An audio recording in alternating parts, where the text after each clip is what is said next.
Hello my friends. As promised in my last video in which I read from the Dungeons & Dragons Player's Handbook, today I will continue with the Cleric class. I do not have a Cleric in my own campaign where I'm DMing, and there is no Cleric in the campaign in which I'm a player, so apart from probably the most internet famous clerics, Jester and Pike from Critical Role, I have never encountered one of these characters. So let's get into it. Arms and eyes upraised toward the sun and a prayer on his lips, an elf begins to glow with an inner light that spills out to heal his battle-worn companions. Chanting a song of glory, a dwarf swings his axe in wide swath to cut through the ranks of orcs arrayed against him, shouting praise to the gods with every foe's fall. Calling down a curse upon the forces of undeath, a human lifts her holy symbol as light pours from it to drive back the zombies crowding in on her companions. Clerics are intermediaries between the mortal world and the distant planes of the gods. As varied as the gods they serve, clerics strive to embody the handiwork of their deities. No ordinary priest, a cleric is imbued with divine magic. Divine magic, as the name suggests, is the power of the gods flowing from them into the world. Clerics are the conduits for that power, manifesting it as miraculous effects. The gods don't grant this power to everyone who seeks it, but only to those chosen to fulfill a high calling. Harnessing divine magic doesn't rely on study or training. A cleric might learn formulaic prayers and ancient rites, but the ability to cast cleric spells relies on devotion and an intuitive sense of a deity's wishes. Clerics combine the helpful magic of healing and inspiring their allies with spells that harm and hinder foes. They can provoke awe and dread, lay curses of plague or poison, and even call down flames from heaven to consume their enemies. For those evildoers who will benefit most from a mace to the head, clerics depend on their combat training to let them wade into melee with the power of the gods on their side. Divine agents. Not every acolyte or officiant at a temple or shrine is a cleric. Some priests are called to a simple life of temple service, carrying out their god's will through prayer and sacrifice, not by magic and strength of arms. In some cities, priesthood amounts to a political office, viewed as a stepping stone to higher positions of authority, and involving no communion with the god at all. True clerics are rare in most hierarchies. When a cleric takes up an adventuring life, it is usually because his or her god demands it. Pursuing the goals of the gods often involves braving dangers beyond the walls of civilization, smiting evil or seeking holy relics in ancient tombs. Many clerics are also expected to protect their deities' worshippers, which can mean fighting rampaging orcs, negotiating peace between warring nations, or sealing a portal that would allow a demon prince to enter the world. Most adventuring clerics maintain some connection to established temples and orders of their faith. A temple might ask for a cleric's aid or a high priest might be in a position to demand it. Creating a cleric. As you create a cleric, the most important question to consider is which deity to serve and what principles you want your character to embody. Appendix B includes lists of many of the gods of the multiverse. Check with your DM to learn which deities are in your campaign. Once you've chosen a deity, consider your cleric's relationship to that god. Did you enter this service willingly, or did the god choose you, impelling you into service with no regard for your wishes? How do the temple priests of your faith regard you? As a champion or a troublemaker? What are your ultimate goals? Does your deity have a special task in mind for you? Or are you striving to prove yourself worthy of a great quest? Quick build.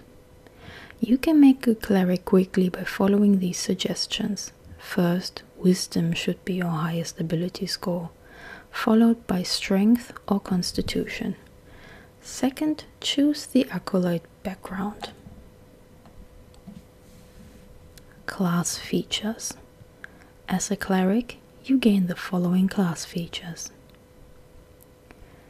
Your hit die is 1d8 per cleric level.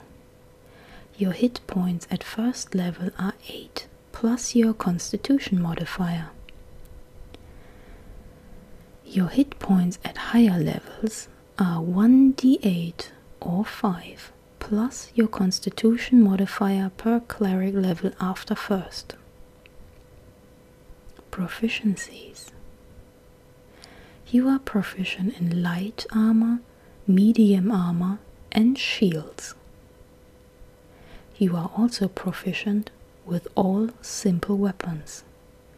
You have no tool proficiencies. You are proficient in wisdom and charisma saving throws. You can choose 2 skills from history, insight, medicine, persuasion, and religion. Equipment. You start with the following equipment in addition to the equipment granted by your background: a mace or a warhammer, if proficient,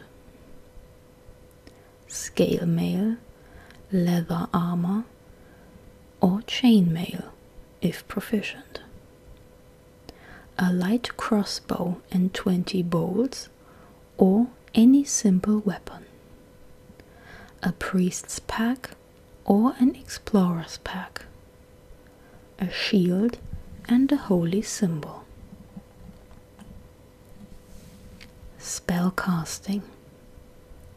As a conduit for divine power, you can cast cleric spells.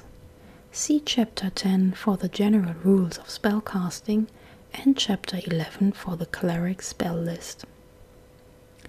Cantrips. At first level, you know 3 cantrips of your choice from the cleric spell list. You learn additional cleric cantrips of your choice at higher levels, as shown in the cantrips known column of the cleric table. Preparing and casting spells. The cleric table shows how many spell slots you have to cast your spells of first level and higher. To cast one of these spells, you must expend a spell slot of the spell's level or higher. You regain all expended spell slots when you finish a long rest.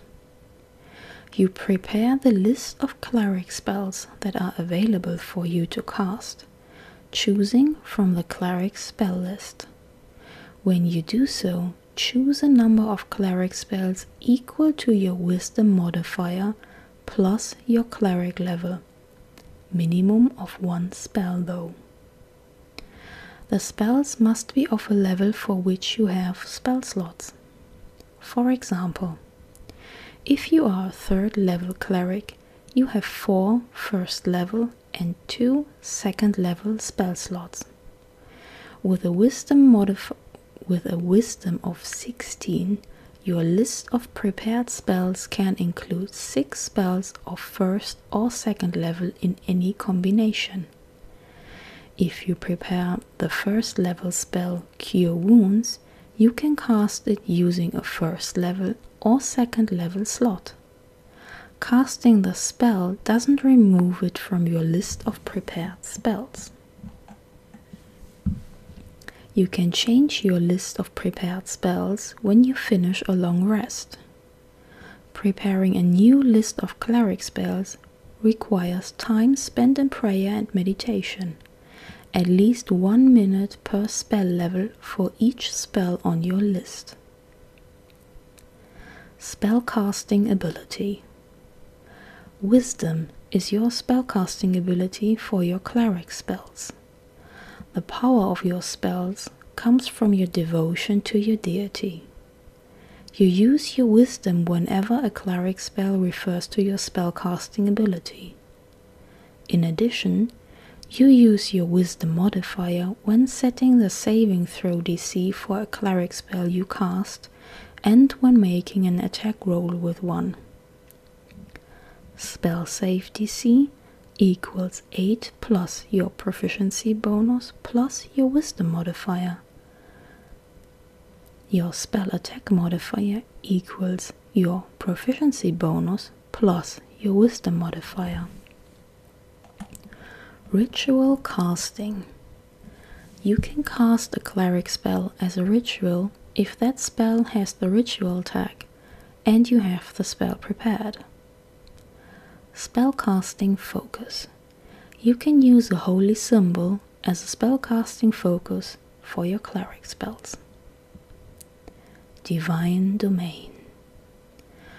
Choose one domain related to your deity. Knowledge, life, light, nature, tempest, trickery, or war. Each domain is detailed at the end of the class description, and each one provides example of gods associated with it. Your choice grants you domain spells and other features when you choose it at first level. It also grants you additional ways to use Channel Divinity when you gain that feature at second level, and additional benefits at 6th, 8th and 17th level. Domain spells. Each domain has a list of spells, its domain spells, that you gain at the cleric levels noted in the domain description. Once you gain a domain spell, you always have it prepared, and it doesn't count against the number of spells you can prepare each day.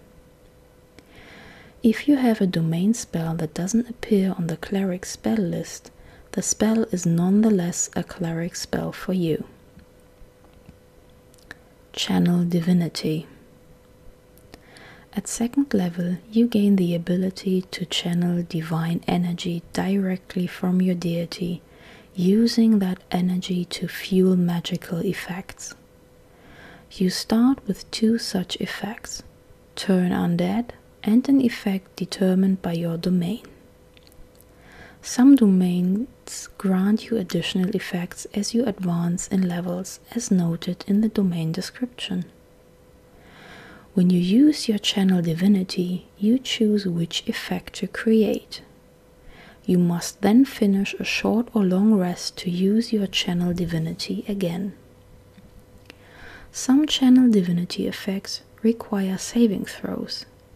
When you use such an effect from this class, the DC equals your cleric spell save DC.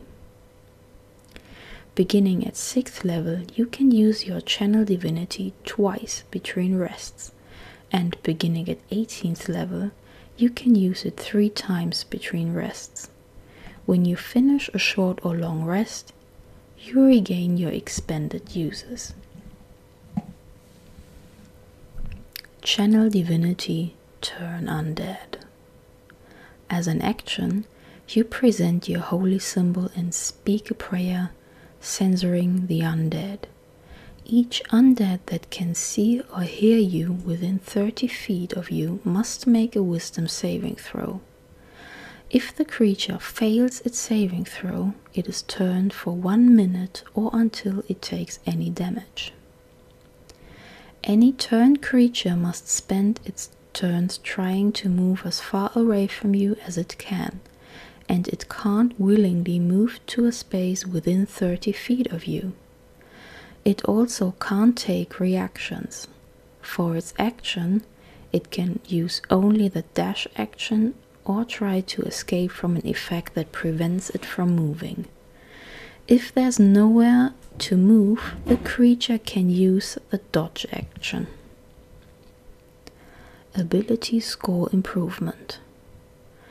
When you reach 4th level and again at 8th, 12th, 16th and 19th level, you can increase one ability score of your choice by 2, or you can increase 2 ability scores of your choice by 1. As normal, you can't increase an ability score above 20 using this feature. Destroy Undead. Starting at 5th level, when an undead fails its saving throw against your turn undead feature, the creature is instantly destroyed if its challenge rating is at or below a certain threshold, as shown in the Destroy Undead table.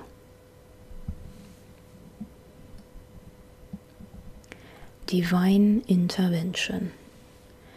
Beginning at 10th level, you can call on your deity to intervene on your behalf when your need is great. Imploring your deity's aid requires you to use your action. Describe the assistance you seek and roll percentile dice. If you roll a number equal to or lower than your cleric level, your deity intervenes. The DM chooses the nature of the intervention. The effect of any cleric spell or cleric domain spell would be appropriate. If your deity intervenes, you can't use this feature again for 7 days. Otherwise, you can use it again after you finish a long rest. At 20th level, your call for intervention succeeds automatically. No roll required. That's amazing. And I finally learned what you need these percentile dice for. Interesting. Divine Domains. In a pantheon, every deity has influence over different aspects of mortal life and civilization, called a deity's domain.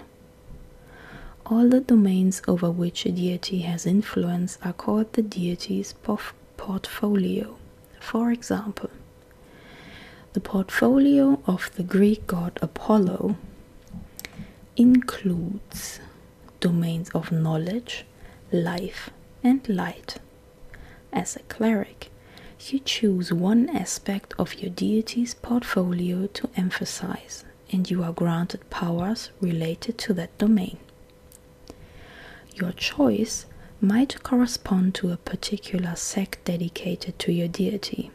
Apollo, for example, could be worshipped in one region as Phoebus, radiant, Apollo, emphasizing his influence over the light domain, and in a different place as Apollo Ascesius, healing, emphasizing his association with the life domain.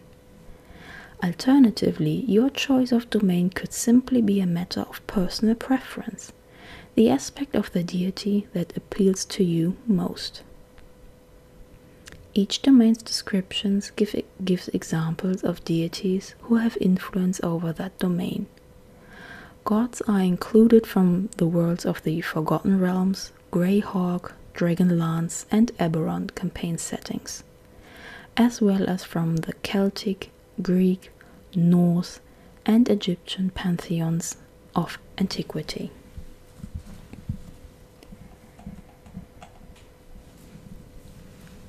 Knowledge domain.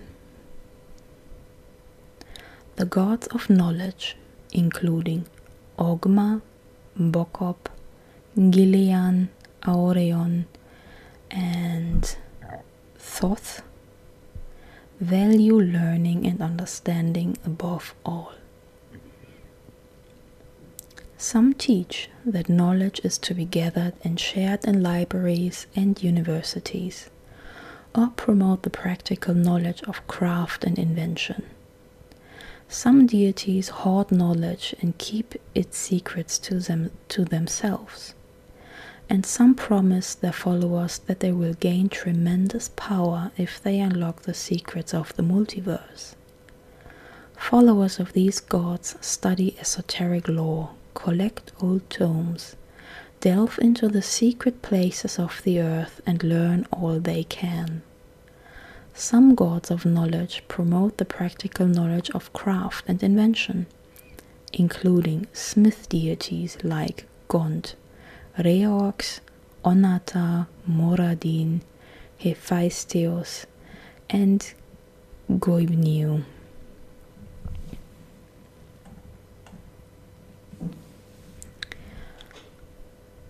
Blessings of knowledge. At first level, you learn 2 languages of your choice. You also become proficient in your choice of 2 of the following skills: Arcana, History, Nature, or Religion. Your proficiency bonus is doubled for any ability check you make that uses either of these skills. Channel Divinity, Knowledge of the Ages. Starting at 2nd level, you can use your Channel Divinity to tap into a divine well of knowledge. As an action, you choose 1 skill or tool. For 10 minutes, you have proficiency with a chosen skill or tool. Channel Divinity, Read Thoughts. At 6th level, you can use your Channel Divinity to read a creature's thoughts. You can then use your access to the creature's mind to command it. As an action, choose 1 creature that you can see within 60 feet of you. That creature must make a wisdom saving throw. If the creature succeeds on the saving throw, you can't use this feature on it again until you finish a long rest. If the creature fails its save, you can read its surface thoughts, those foremost in its mind, reflecting its current emotions and what it is actively thinking about when it is within 60 feet of you. This effect lasts for 1 minute. During that time, you can use your action to end this effect and cast the suggestion spell on the creature without expending a spell slot. The target automatically fails its saving throw against the spell. Potent spellcasting. Starting at 8th level, you add your wisdom modifier to the damage you deal with any cleric cantrip. Visions of the past. Starting at 17th level, you can call up visions of the past that relate to an object you hold or your immediate surroundings. You spend at least 1 minute in meditation and prayer, then receive dreamlike, shadowy glimpses of recent events. You can meditate in this way for a number of minutes equal to your wisdom score and must maintain concentration during that time as if you were casting a spell. Once you use this feature, you can't use it again until you finish a short or long rest. Object reading. Holding an object as you meditate, you can see visions of the object's previous owner. After meditating for 1 minute, you learn how the owner acquired and lost the object, as well as the most recent significant event involving the object and that owner. If the object was owned by another creature in the recent past, you can spend 1 additional minute for each owner to learn the same information about that creature. Area reading. As you meditate, you see visions of recent events in your immediate vicinity. A room, street, tunnel, clearing or the like, up to a 50-foot cube. Going back a number of days equal to your wisdom score. For each minute you meditate, you learn about one significant event, beginning with the most recent. Significant events typically involve powerful emotions such as battles and betrayals, marriages and murders, births and funerals. However, they might also include more mundane events that are nevertheless important in your current situation. Life domain. The life domain focuses on the vibrant, positive energy, one of the fundamental forces of the universe that sustains all life. The gods of life promote vitality and health through healing the sick and wounded, caring for those in need, and driving away the forces of death and undeath. Almost any non-evil deity can claim influence over this domain, particularly agricultural deities, such as Chantea, Arawai, and Demeter, sun gods, such as Lathander, Pelor, and Re Horakti, gods of healing or endurance, such as Ilmater, Mishakal, Apollo, and Diankert, and gods of home and community, such as Hestia, Hathor, and Boldrey. I apologize for butchering these names. Bonus proficiency. When you choose this domain at first level, you gain proficiency with heavy armor. Well, that's always helpful. Disciple of Life. Also starting at first level, your healing spells are more effective. Whenever you use a spell of first level or higher to restore hit points to a creature, that creature regains additional hit points equal to 2 plus the spell's level. Channel Divinity. Preserve life. Starting at second level, you can use your Channel Divinity to heal the badly injured. As an action, you present your holy symbol and evoke healing energy that can restore a number of hit points equal to 5 times your Cleric level. Choose any creature within 30 feet of you and divide those hit points among them. This feature can restore a creature to no more than half of its hit point maximum. You can't use this feature on an undead or a construct. Blessed Healer. Beginning at 6th level, the healing spells you cast on others heal you as well. When you cast a spell of first level or higher that restores hit points to a creature other than you, you regain hit points equal to 2 plus the spell's level. Divine Strike.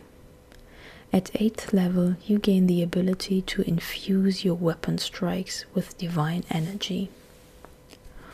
Once on each of your turns, when you hit a creature with a weapon attack, you can cause the attack to deal an extra 1d8 radiant damage to the target. When you reach 14th level, the extra damage increases to 2d8. Supreme Healing. Starting at 17th level, when you would normally roll 1 or more dice to restore hit points with a spell, You instead use the highest number possible for each die. For example, instead of restoring 2d6 hit points to a creature, you restore 12. Light Domain. Gods of light, including Helm, Lathander, Foltos, Brancala, the Silver Flame, Belenos, Apollo, and Re Horakti, promote the ideals of rebirth and renewal, truth, vigilance, and beauty, often using the symbol of the sun. Some of these gods are portrayed as the sun itself or as a charioteer who guides the sun across the sky. Others are tireless sentinels whose eyes pierce every shadow and see through every deception. Some are deities of beauty, artistry who teach that art is a vehicle for the soul's improvement.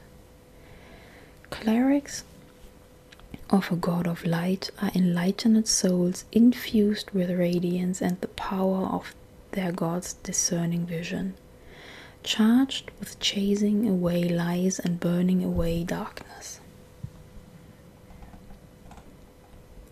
Bonus Cantrip. When you choose this domain at first level, you gain the Light Cantrip, if you don't already know it. Warding Flare. Also at first level, you can interpose divine light between yourself and an attacking enemy. When you are attacked by a creature within 30 feet of you that you can see, you can use your reaction to impose disadvantage on the attack roll, causing light to flare before the attacker before it hits or misses. An attacker that can't be blinded is immune to this feature. You can use this feature a number of times equal to your wisdom modifier. You regain all expended uses when you finish a long rest. Channel Divinity, Radiance of the Dawn. Starting at second level, you can use your Channel Divinity to harness sunlight, banishing darkness and dealing radiant damage to your foes. As an action, you present your holy symbol and any magical darkness within 30 feet of you is dispelled. Additionally, each hostile creature within 30 feet of you must make a Constitution saving throw. A creature takes radiant damage equal to 2d10 plus your cleric level on a failed saving throw and half as much damage on a successful one. A creature that has total cover from you is not affected. Improved Flare. Starting at 6th level, you can also use your Warding Flare feature when a creature that you can see within 30 feet of you attacks a creature other than you. Potent Spellcasting. Starting at 8th level, you add your Wisdom modifier to the damage you deal with any Cleric cantrip. Corona of Light. Starting at 17th level, you can use your action to activate an aura of sunlight that lasts for 1 minute or until you dismiss it using another action. You emit bright light in a 60-foot radius, a dim light, and dim light 30 feet beyond that. Your enemies in the bright light have disadvantage on saving throws against any spell that deals fire or radiant damage.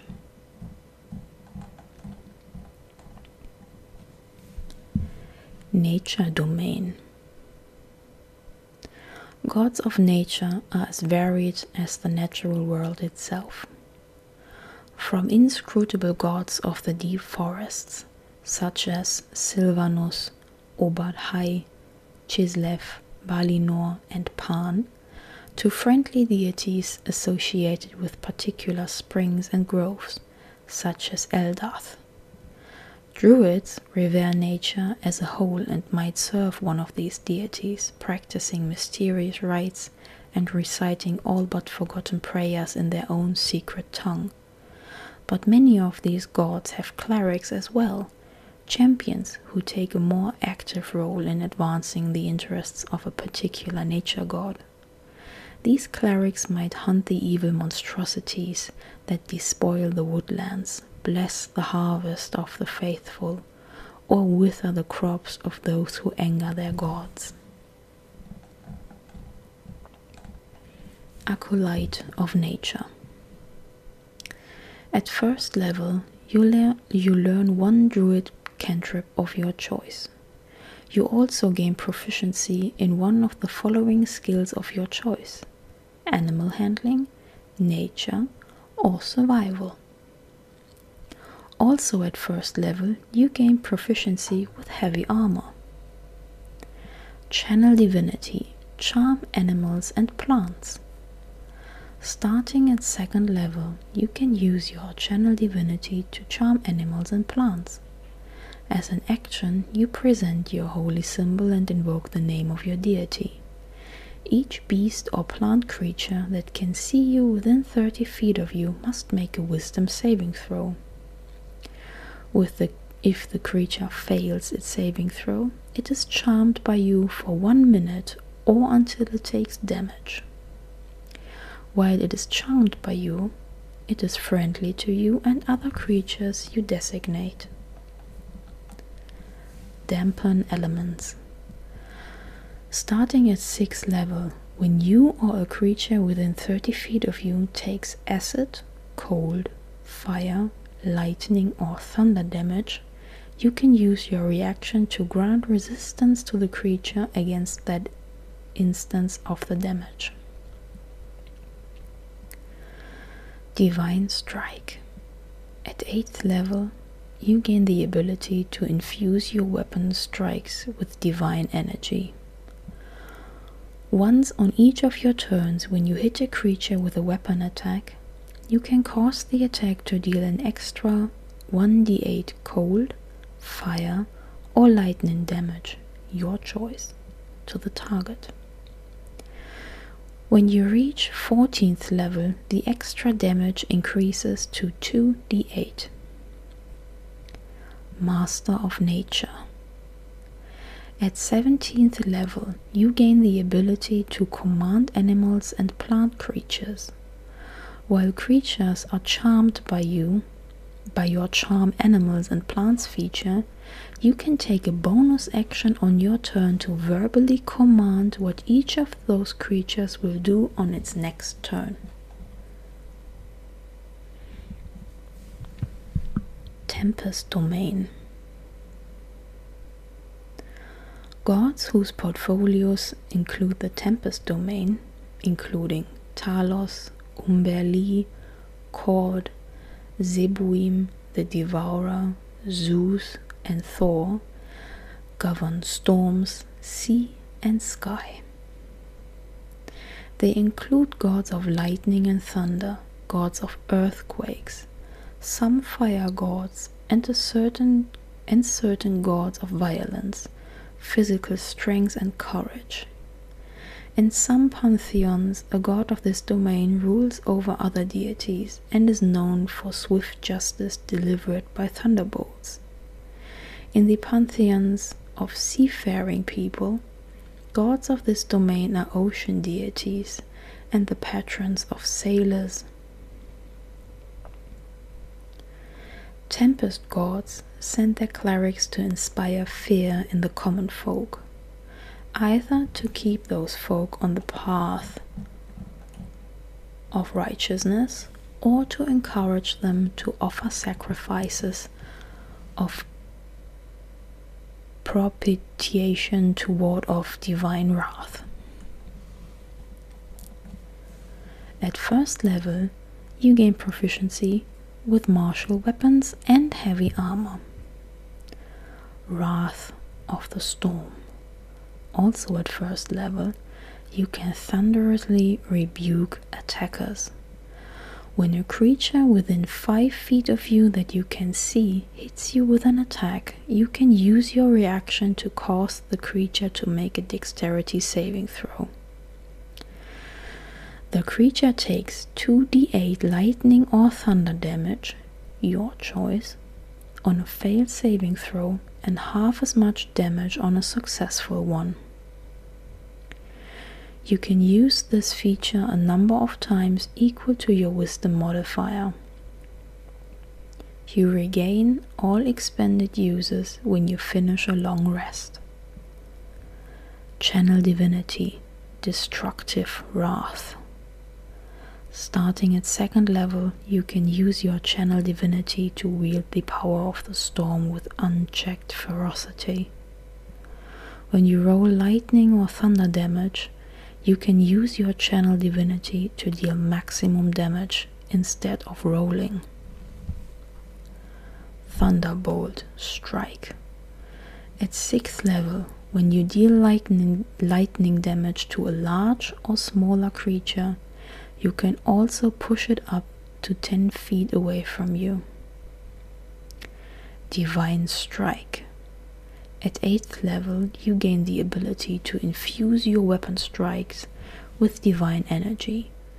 Once on each of your turns, when you hit a creature with a weapon attack, you can cause the attack to deal an extra 1d8 thunder damage to the target. When you reach 14th level, that extra damage increases to 2d8.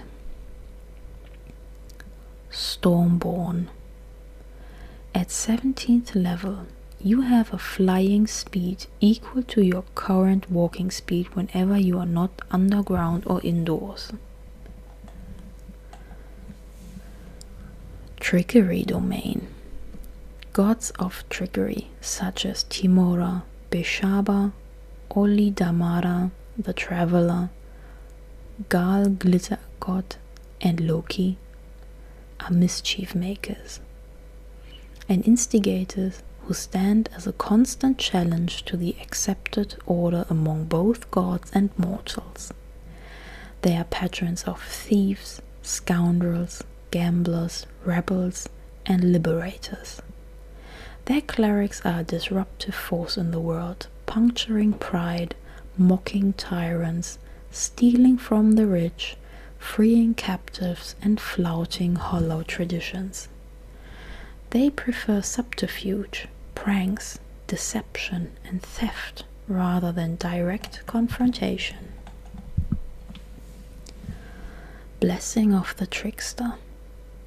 Starting when you choose this domain at 1st level, you can use your action to touch a willing creature other than yourself to give it advantage on dexterity, stealth checks. This blessing lasts for 1 hour or until you use this feature again. Channel Divinity, Invoke Duplicity. Starting at 2nd level, you can use your Channel Divinity to create an illusory duplicate of yourself. As an action, you create a perfect illusion of yourself that lasts for 1 minute, or until you lose your concentration, as if you were concentrating on a spell.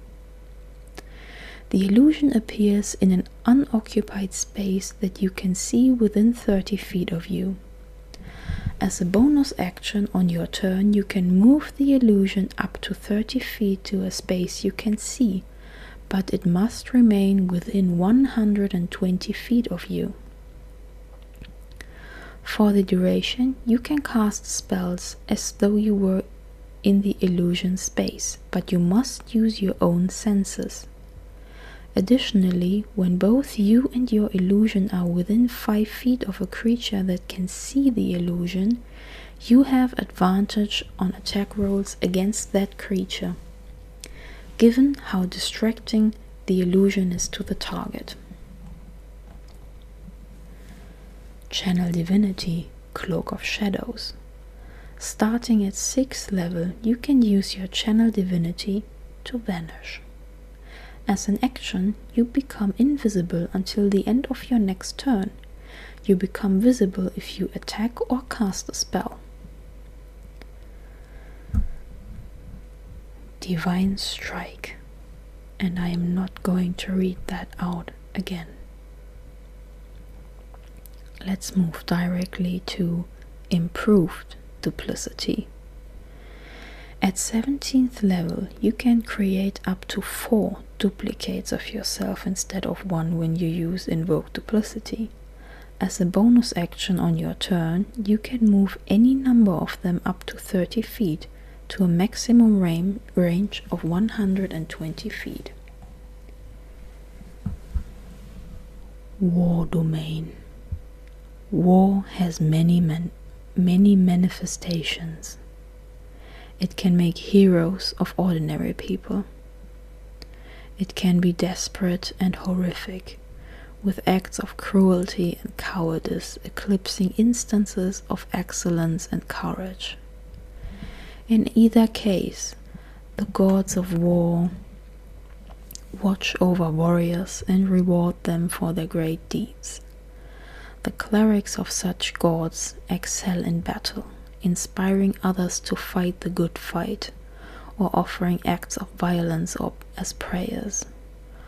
Gods of war include champions of honor and chivalry, such as Torm, Hieroneus, and Kirigiolis, as well as gods of destruction and pillage, such as Erithnul, the Fury, Grumsh, and Ares, and gods of conquest and domination, such as Bane, Hexter, and Maglubiet. Other war gods, such as Tempus, Nike, and Nuada, take a more neutral stance, promoting war in all its manifestations and supporting warriors in any circumstance.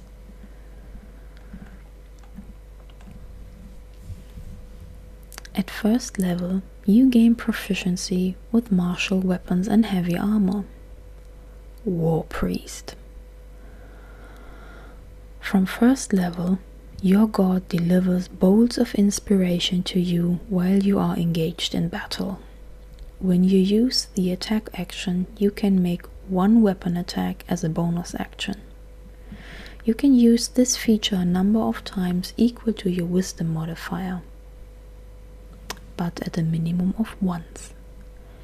You regain all expended uses when you finish a long rest. Channel Divinity, Guided Strike. Starting at second level, you can use your Channel Divinity to strike with supernatural accuracy. When you make an attack roll, you can use your Channel Divinity to gain a +10 bonus on the roll. You make this choice after you see the roll, but before the DM says whether the attack hits or misses. Channel Divinity, War God's Blessing. At 6th level, when a creature within 30 feet of you makes an attack roll, you can use your reaction to grant that creature a +10 bonus to the roll, using your Channel Divinity. You make this choice after you see the roll, but before the DM says whether the attack hits or misses.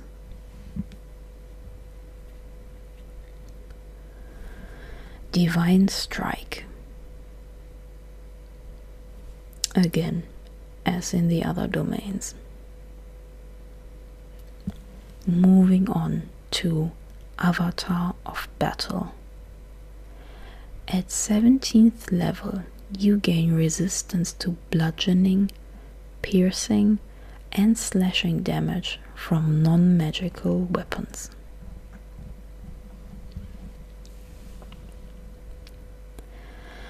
So much for the Cleric class. That was quite a long chapter. But again, spellcasting classes are more complicated than stabby classes. I hope you found this relaxing and enjoyable. Maybe you even learned something. I sure did. Next time we are going to have a look at the Druid, another spellcaster. I'm looking forward to that one, because one of my players in my campaign plays a Druid. Anyway, for today, I thank you again for spending your time with me. Have a nice day, or good night if you're going to sleep. And see you again next time, my friends. Bye bye, fellow nerds.